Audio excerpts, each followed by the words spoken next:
वरी कल होॾां अॼु हेॾां कल होॾां कॾहिं ढंढ जे पखी वांगे कॾहिं हुन पासे कॾहिं हिन पासे। ही दौर अहिड़ो आहे जंहिंमें जेकॾहिं तव्हां को नओं फ़िरक़ो ठाहियो न त बि तोखे जमायती मिली वेंदा, ख़ाली तूं बि कोन वेंदे। केतिरा फ़िरक़ा हींअर हलनि पिया, पर तव्हांजे दिमाग़ में गॾर आई त आउं न को देवबंदी थो थियां, न को बरेलवी थो थियां, न को शियो थो थियां, न को सुन्नी थो थियां, न को आउं गैर मुक़ल्लिद थो थियां। हे सभु फ़िरक़ा पुराणा आहिनि, हे सभु ओलड़ मालनि। आउं पंहिंजो नओं फ़िरक़ थो ठाहियां, टिट मिट घुट। ईमानदारी तोखे माण्हू मिलंदा, बिल्कुलु मिलंदा। तूं मारूम कोन ॾे, ख़ाली तूं बि कोन वेंदी। दौर अहिड़ो आहे जो उनखे बि माण्हू पंज मिली वेंदा। हाणे हिन दौर में हिकिड़ा अहिड़ा बि माण्हू आहिनि जेके चवनि था अलाह जो रसूल पंहिंजे चादर पंहिंजे खट ते आरामी हुआ, साईं जिन जो रूह परवाज़ करे हो, जिस्म पाक कोन वियो आहे।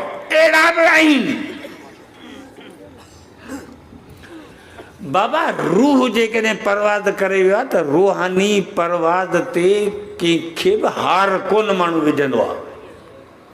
अवां मां को माण्हू वाइदो ॿुधी वञी सुम्हे असांजी घर, ख़्वाब ॾिठई त मुंहिंजी शादी थी वई आहे। सुबुह जो उथियो लोड़ा बि हणे मुआरी रन लॻा। ईमानदारी कर, रात मुंहिंजी शादी थी। ईमानदारी बाबा तो ख़्वाब हो, रूहानी शइ हुई, चेरी हुई आहे। हिकिड़ो माण्हू रात जो सुतो पिया, ख़्वाब ॾिठईं हज ते वियो आहियां, मको मदीनो घुमी फिरी आहियां। सुबुह जो उथियो आहे, घर वारनि खे चए थो मूंखे हार विझो, ऐं हाजी आहे। छा बि तूं हाजी थियो चयां रात ईमानदारी वियोसि। इन्हनि ॻाल्हियुनि ते इनाम कोन्हे, इहो को मौजूदो कोन्हे, इहो को कमाल कोन्हे।